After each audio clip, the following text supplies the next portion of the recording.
Class of Mysuru ಅಂತಂದರೆ ನಿಮಗೆ ಇವಾಗ ಎಕ್ಸಾಂಪಲ್ ರಿಟೈರ್ಮೆಂಟ್ ಅಂತೇನೋ ನಿಮ್ಮ ತಲೆಯಲ್ಲಿ ಬರ್ಬೋದು, ಮೈಸೂರು ಅದಿದು ಅಂತ.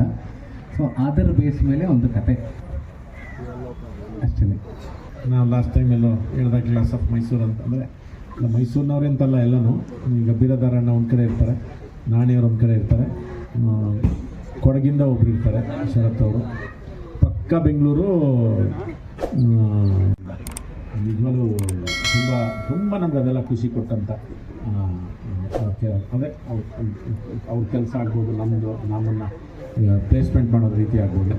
ಈ ಒಂದು ಜೊತೆಗೆ ಅವರು ನಮಗೆ ಯಾರೋ ಸೇರ್ಕೊಂಡು ಹೋಗೋರು ಅವರೇ. Thank you. ಇನ್ನು ಅದು ಬಿಟ್ಟರೆ ನಿಮ್ಮ ಸಹಾನುಭೂತಿ, ನಿಮ್ಮ ಪ್ರೋತ್ಸಾಹ. ಹೌದು, ತುಂಬ ರೈತರು ಒಂದು ಕಾಲಕ್ಕೆ ಹೆಂಗೆ ಸಂಕಷ್ಟದಲ್ಲಿದ್ದರು, ಅದಕ್ಕಿಂತ ಡಬ್ಬ ಥರ ಇದ್ದೀವಿ ಸಿನಿಮಾ ಇಂಡಸ್ಟ್ರಿ. ಅವ್ರು ಬೆಳೆದು ಚರಂಡಿಗೆ ಆಗ್ತಿದ್ರು, ನಾವು ಅದಕ್ಕಿಂತ ಡಬ್ಬ ಥರದಲ್ಲಿದ್ದೀವಿ ಸಿನಿಮಾದವ್ರು. ಇವಾಗ ಎಲ್ಲ ಬರ್ತವೆ, ಯಾಕಂದರೆ ಒಂದು ಗೊತ್ತಿಲ್ಲ ಗ್ಲೋಬಲೈಸೇಷನ್ ಅಂತ ಏನಂತೀವಲ್ಲ. ಅವಾಗ ಫಸ್ಟು ದಿನಸಿ ಅಂಗಡಿಗೆ ಬಂತು, ಮಾಲ್ ಬಂದಾಗ ಯಾರಿಗೂ ಅನಿಸ್ಲಿಲ್ಲ, ದಿನಸಿ ಅಂಗಡಿಗೆ ಆಯಿತು. ಅದಕ್ಕಿಂತ ಮುಂಚೆ ಎಜುಕೇಷನಿಗೆ ಬಂತು, ಅವಾಗಲೂ ನಮಗೆ ಎಚ್ಚೆತ್ಕೊಳ್ಳಿಲ್ಲ. ಆಮೇಲೆ ದಿನಸಿ ಅಂಗಡಿಗೆ ಬಂತು, ಆಮೇಲೆ ಈ ಕಲ್ಚರಿಗೆ ಬಂದಿದೆ, ನೆಕ್ಸ್ಟ್ ಪಾಲಿಟಿಕ್ಸ್ಗೆ ಬರುತ್ತೆ. ಪೊಲಿಟಿಕಲ್ಗೂ ಇದೇ ಪ್ರಾಬ್ಲಮ್ ಆಗುತ್ತೆ, ಎಲ್ಲೆಲ್ಲಿಂದ ಬಂದು ಕೂತ್ಕೋತಾರೆ ಅವರೇ ಬೆಸ್ಟ್ ಅಂತ ಆ ಸ್ಥಿತಿ ಬರುತ್ತೆ. ಯಾಕೆಂದರೆ ಅದು ನಾವು ಎಚ್ಚೆತ್ಕೊಂಡು ಏನೂ ಮಾಡೋಕ್ಕಾಗಲ್ಲ. ಈಗೆಲ್ಲ ನಿಮಗೆ ಯೂಟ್ಯೂಬ್ನವ್ರು ಇದ್ದಾರಲ್ಲ, ಒಂದು ನಿಮಿಷಕ್ಕೆಲ್ಲ ಏನೋ ಮಾಡಿಬಿಡ್ತಾರೆ, ಇನ್ನು 2.5 ಗಂಟೆ ಸಸ್ಟೈನ್ ಆಗೋದು ಗೊತ್ತಿಲ್ಲ. ಚೆನ್ನಾಗಿ ರೂಢಿ ಆಗಿಬಿಟ್ಟಿದ್ದಾರೆ ಕರೋನಾ ಟೈಮಲ್ಲಿ 2 ವರ್ಷದಲ್ಲಿ.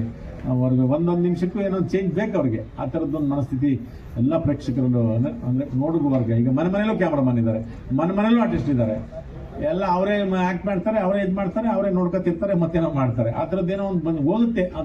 ಅದಕ್ಕೆ ತನ್ನದೇ ಆದಂಥ ಟೈಮ್ ಬೇಕು.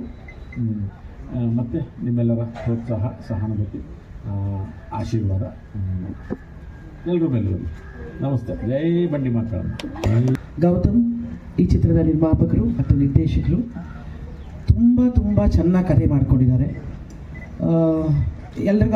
ಎಲ್ರಿಗೂ ಸಂದೇಹ ಇರೋ ಥರ ಇದು ಯಂಗ್ಸ್ಟರ್ ಸಿನಿಮಾನ, ಓಲ್ಡ್ ಸಿನಿಮಾನ, ರಿಟೈರ್ಡ್ ಸಿನಿಮಾನ, ಅದು ಯಾವುದೂ ಅಲ್ಲ. ಎಲ್ಲವೂ ಬಹಳ ಮುಖ್ಯವಾದ ಪಾತ್ರಗಳು. ಒಂದೊಂದು ಪಾತ್ರಕ್ಕೂ ಅದರ ಹಿಂದಿನ ಕಥೆ ಇದೆ, ಒಂದೊಂದು ಪಾತ್ರಕ್ಕೂ ಅದರದೇ ಆದಂಥ ಗಾತ್ರ ಇದೆ, ಒಂದೊಂದು ಪಾತ್ರಕ್ಕೂ ಅದೇ ಆದಂಥ ಡೈಮೆನ್ಷನ್ ಮಾಡಿದ್ದಾರೆ.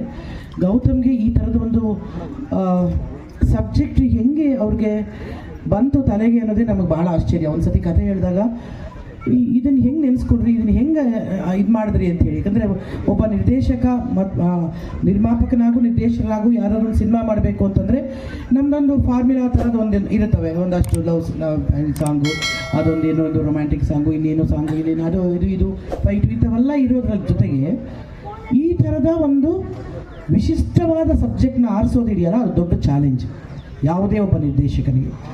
ಅದರಲ್ಲೂ ಇಂತಹ ಮಹಾನ್ ಕಲಾವಿದರನ್ನು ಕೂರಿಸೋದಿದೆಯಲ್ಲ, ಅದೊಂದು ಇನ್ನೊಂದು ಚಾಲೆಂಜು.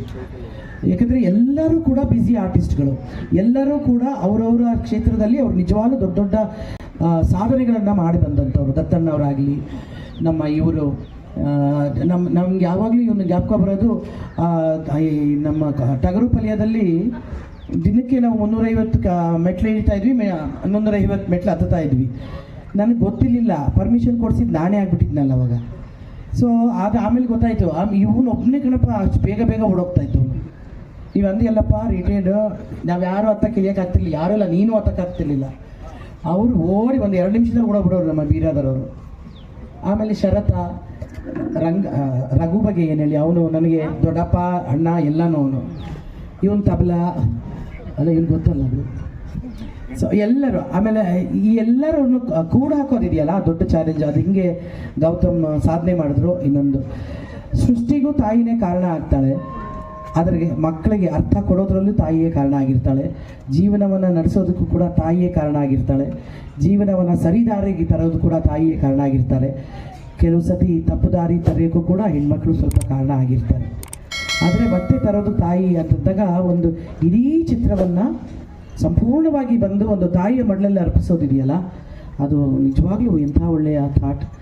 ಅದು ತುಂಬ ಥ್ಯಾಂಕ್ಸ್ ಗೌತಮ್, ನನ್ನನ್ನು ಆರಿಸಿದ್ದಕ್ಕಾಗಿ.